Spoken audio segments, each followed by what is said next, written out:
Patunayan niyo ang pagbabago. Mapagpalang araw ng linggo, kapanalig. Nasa ika-2 linggo na tayo ng Adbyento. Ito po si Sister Rose Agtarap ng Daughters of St. Paul para sa mabuting balita.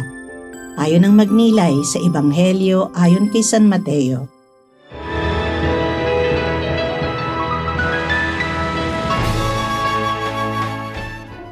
Dumating sa disyerto ng Judea si Juan Bautista at nagpahayag, "Magbagong buhay kayo! Lumapit na ang paghahari ng langit!"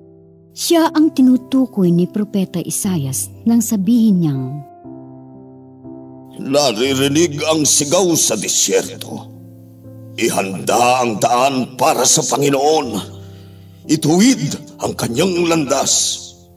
Balahibo ng kamelyo ang suot ni Juan at may sinturong katad sa baywang at balang at pulot-pukyut ang gubat ang kinakain. May mga taga-Jerusalem, taga-Judea at mula sa buong rehiyon ng Jordan na pumunta sa kanya. Inaamin nila ang kanilang mga kasalanan at bininyagan sila ni Juan sa ilog Jordan.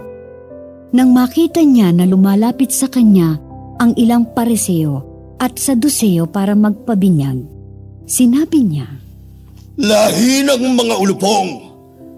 Sino ang nagsabi sa inyong matatakasan niyo ang darating na paghatol? Patunayan niyo ang inyong pagbabagong buhay at huwag ipagyabang na si Abraham ang ama namin. Sinasabi ko sa inyo na kahit sa mga batong ito'y makagagawa ng mga anak ang Diyos para kay Abraham. Nakaamba na ang palakol sa tabi ng ugat ng mga puno para sibakin ang alinmang punong hindi namumunga ng mabuti at itatapon ito sa apoy. Sa tubig ko kayo bininyagan para sa pagbabagong buhay. Pero kasunod kong darating ang isang makapangyarihan pa sa akin. Hindi nga ako karapat dapat magdala sa kanyang sandalyas. Bibinyagan niya kayo sa Espiritu Santo at sa apoy. Siya ang nakahandang magtahip sa lahat ng butil ng trigo. Ipunin niya ang lahat ng butil sa kanyang kamalig. Ngunit susunugin ang mga ipa sa apoy na walang hanggan."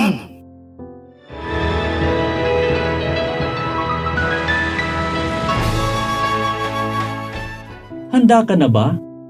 Hindi po ito rated K, kundi ito ay related A, related sa Adbyento. Panahon na naman ng paghahanda, pero hindi lang paghahandang panlabas tulad ng pag-aayos ng bahay, pagpili ng regalo, o paglalagay ng parol. Ang tunay na diwa ng Adbyento ay paghahandang panloob, ang paghahandang espiritual para sa pagdating ni Kristo. Sa Ebanghelyo ngayon, maririnig natin ang malakas na tinig ni San Juan Bautista. Ihanda ninyo ang daraanan ng Panginoon. Tuwirin ninyo ang kanyang mga landas. Hindi ito paalala para maglinis ng daan, kundi para ituwid ang ating puso. Ang kasalanan, galit at yabang, yan ang mga batong humahadlang sa daan ng Diyos sa ating buhay. Ang Adbyento ay paanyaya ng Diyos na magbagong buhay. Ang pagsisisi ay hindi lang pagsabi ng sorry, kundi pagnanais na maging iba, maging mas mabuti at mas mapagpatawad at mas mapagmahal. Kaya't sa bawat kabutihang ginagawa natin, isang katagang sorry, isang dasal mula sa puso, isang pagtulong sa tahimik na paraan. Unti-unti nating binubuksan ang pintuan para kay Kristo. Ngayong panahon ng Adbyento, tanungin natin, handa ba talaga tayo? Hindi lang sa Pasko, kundi sa pang-araw-araw na pagdating ng Diyos sa ating buhay, sa ating pamilya, sa ating trabaho, at sa ating kapwa. Kaya Panginoon, turuan mo kaming maghanda, hindi lang sa panlabas, kundi sa pangloob. Linisin mo ang aming puso at ituwid ang aming landas, upang sa iyong pagdating, matagpuan mo kaming handa, may pusong mapayapa, mapagkumbaba, at bukas sa iyong pag-ibig. Amen. Mga kapanalig, maraming salamat po sa inyong suporta sa aming misyon, lalo na sa mga donors at sponsors ng Mabuting Balita.